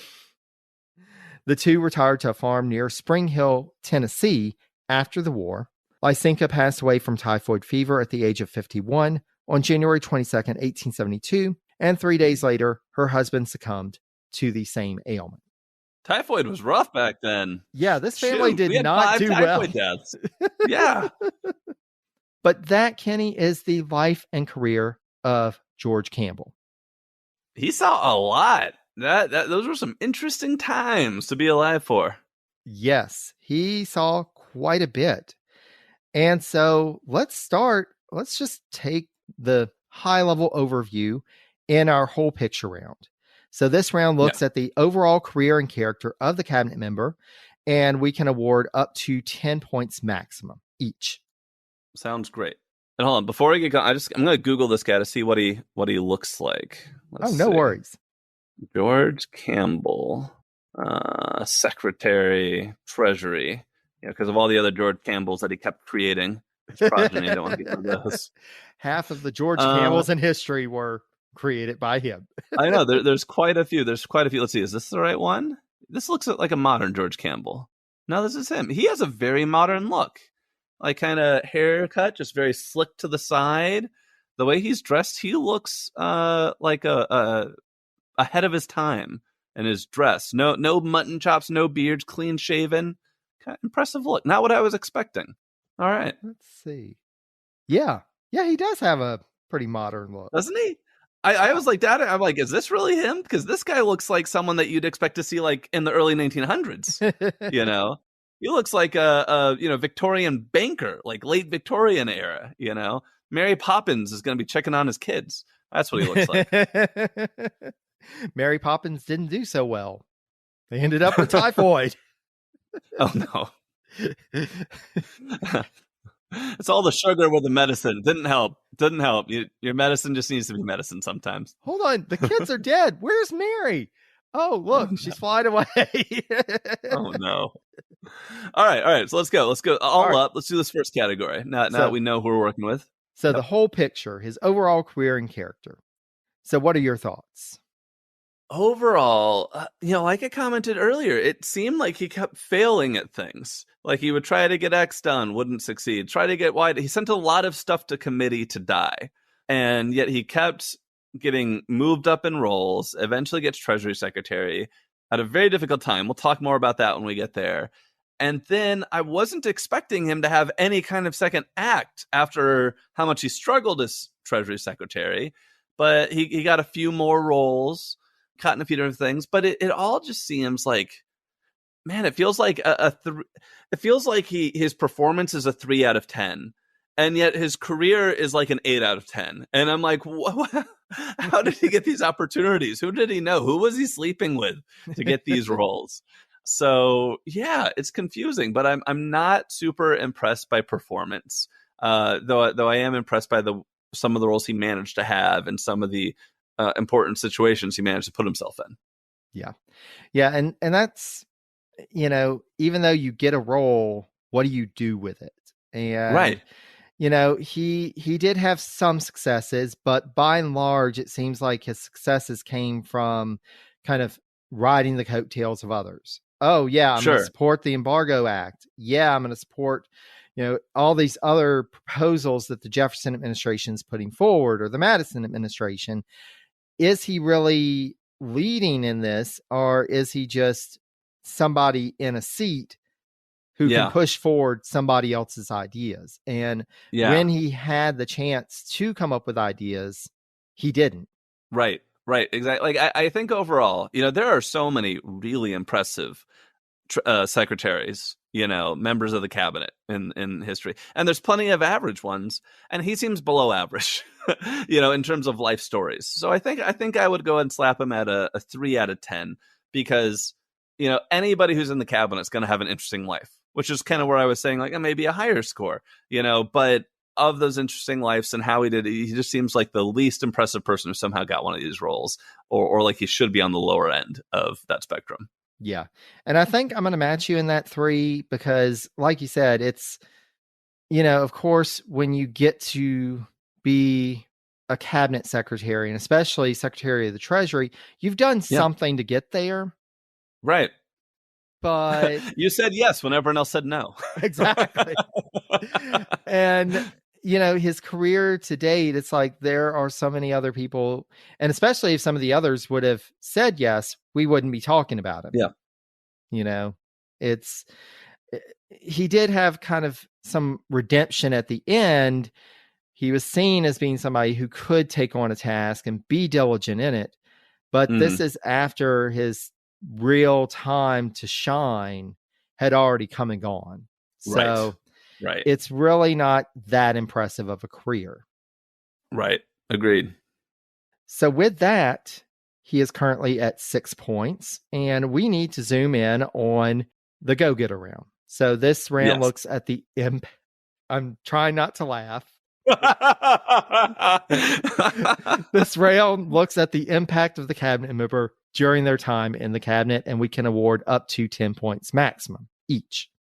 It's funny because I remember the first time I came on one of these episodes and we talked about Charles Lee, and the joke for him was that he was like not there, and we kept joking about how he was never in office. There was just a fake steaming cup of coffee to make it look like he was doing work.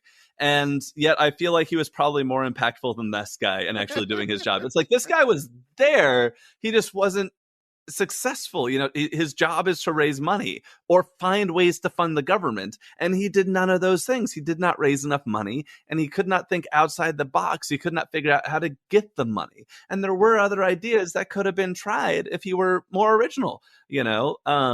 So it just felt like, man, like a 1 or a 0. It feels like I can't think of any success. And how long was he in this role? It was a really short tenure. I didn't quite catch. It was like a year. Yeah, it less was than a year? basically, it was less than a year. It was, I'm seeing February to October.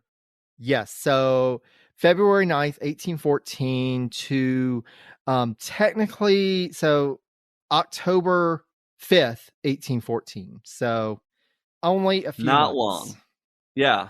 So he's not in the role a long time. 8 and months, 7, 8 something months. like that. Yeah. And very little impact. So yeah, it feels like if you can give a 0, that's what it feels give like. a 0. It feels like this guy's a 0. I struggle to think of anybody who would be less impactful than a Treasury Secretary who failed to raise money and left with just like a bankrupt country behind him. I mean, that is bad. I will go ahead and give him 1 pity point. To be fair, like we discussed, he came in and it was already a difficult time. Like Albert Gallatin was struggling to make things work. So I will at least give him credit for trying to do something and trying. You're giving him that 1 point you get in the SAT for signing your name. That's what you're giving him. I mean, he signed his name on all of those IOUs. So right. But yeah, he was not impactful. He wasn't, from everything that I've seen, he wasn't really seen as being kind of in that Madison inner circle. He was just kind of there. He was somebody that you call on when you need something done and nobody else will volunteer for it. But is that really impactful? Not really. And like you said, he only lasted a few months. He didn't have a chance to be impactful, even if he really wanted to. So then, with 7 points thus far, we go into the hot seat round. This round discusses any disgraceful behavior of or actions committed by the cabinet member, and this disgrace does not have to be during their tenure of office in the cabinet. And we can take away up to 10 points each. All right. I'm like, I feel like I want to take away points for the slavery, of course. Yes. I also want to take away at least 1 point for his idea of a first date being to shoot a guy through the chest and then meet someone at the nearby house as the guy's bleeding. It worked for him. Cool. But that's Now I'm trying to remember how many points I would typically take away for slavery. And it was he didn't have like a huge plantation like some of these others had. 20, like I think Jefferson had like over 200. Like some of these other folks would have hundreds of slaves. He had 20. Still bad. I'm gonna say disgrace gate of 6, and the reason I'm saying 6 is because I feel like I need to leave room for the people who owned slaves, but then they also like defrauded the government and did like really bad stuff. Like you gotta leave room for people who didn't just own slaves, and that's disgraceful. Didn't just shoot a guy in a duel. That's not great either. I mean, God, that's really bad, and it's really bad. You're a member of Congress. There's a number of Congress. You disagree with them. You're not supposed to fight duels and shoot them. Like that is bad. So giving it, like, if anything, I feel like maybe I'm going light giving him a 6, but he didn't try to embezzle the $3 he found in the treasury when he got there. Like he I don't see a career of him being corrupt or anything like that. And that's where it would be like you would take him from this to a 10 is if you found him misusing his office for personal gain or engaging in other corrupt or criminal behaviors. You got to leave room for those guys. Got to leave room for the overachievers.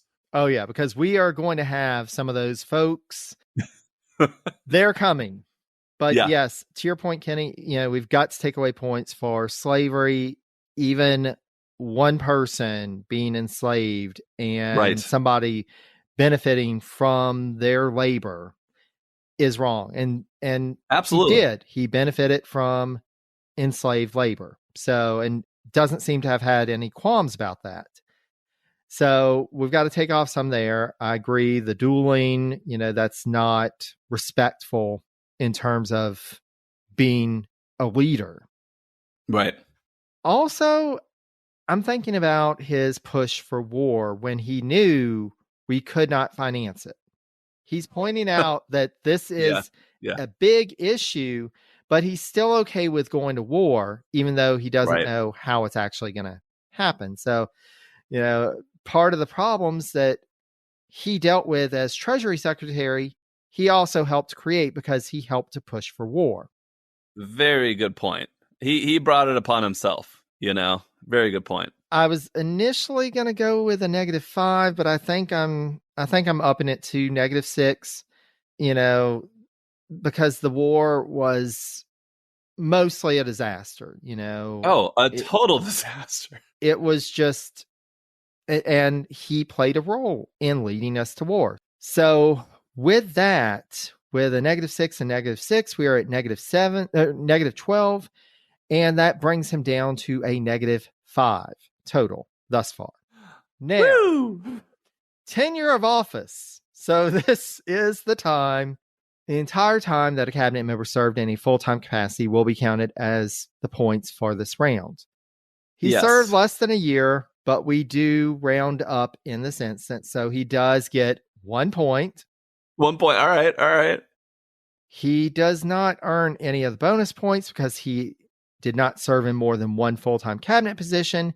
He did not serve in more than one presidential administration, even though people kept putting him forward for offices. And he certainly did not become president. So George Campbell ends this with a -4. How does that rank, Jerry? How is Mr. Campbell doing against the other people you've covered? So there is actually, let me see. Oh, nope. He is at the bottom. Whoa, we did it! We found a new rock bottom. We just brought it all down lower to make everyone else look better, and that's really nice of us. He even got worse than John Armstrong. And for those who remember John Armstrong's episode, wow, that's an achievement. But you know what, Jerry? I'm confident in the future we are going to find Treasury or Secretary members who do earn fewer points than this. There are a few people who come to mind, especially folks who are going to go on to be secessionists and fight and be on the wrong side of the Civil War. That, oh man, we are going to see how far that negative can go. This is true, and I will say that in terms of the hot seat round, Armstrong and Campbell were tied at -12. So I think we're in a good place. But we're in a good place. We do have one more question to answer. Yes. Kenny, after all I've shared about, I'm trying to get through this without laughing. After all I've shared about George Campbell's life and career and what we've discussed, do you think that this cabinet member is notable enough or impactful enough to earn a seat at the table of the Cabinet All-Stars? Yeah, I'm going to go with no, Jerry. I don't even think there's any discussion here. No, of course he doesn't. But you know what? His friends are going to try to nominate him anyway. And we don't know why, but they are. And he may end up with a seat and nobody really knows how. Right. Everyone's going to be like, what? How? Okay. You know what? We need a bake sale, so maybe we should invite him. There you go. There you go. George Campbell, it's been a journey. It has been. Well, Kenny, As always, it has been a pleasure. I always enjoy talking with you for the insight that you bring as well as the laugh. So I cannot thank you enough for joining me and joining us on this journey. Thank you for taking me on the journey through the life of the first of three George Campbells. That was an interesting story. That was a good one. Thank you, Jerry. I enjoyed it. Well, and for our audience, thank you so much for listening. Be sure to check out Abridged Presidential Histories, available anywhere fine podcasts can be found. And I will have a link on the episode page for this episode at presidenciespodcast.com. I will also share information on my social media around the release of this episode. So be sure to check out Abridged Presidential Histories if you haven't already. And if you're ever having a bad day, just rest assured you're probably better at whatever you're doing than George Campbell was. So, just take, and he was a Treasury Secretary. So like the future is limitless. Look at that. On that bright note, Kenny, we are going to say goodbye to our audience, and everyone stay safe and healthy, be kind to one another, and take care, dear friends.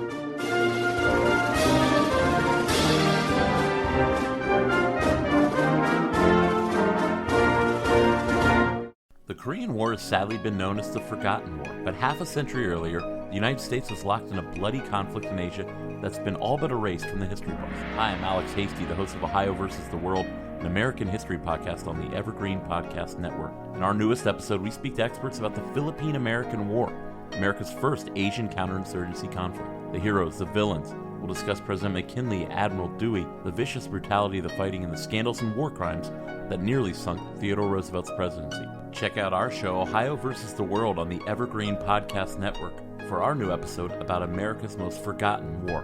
Now back to the show.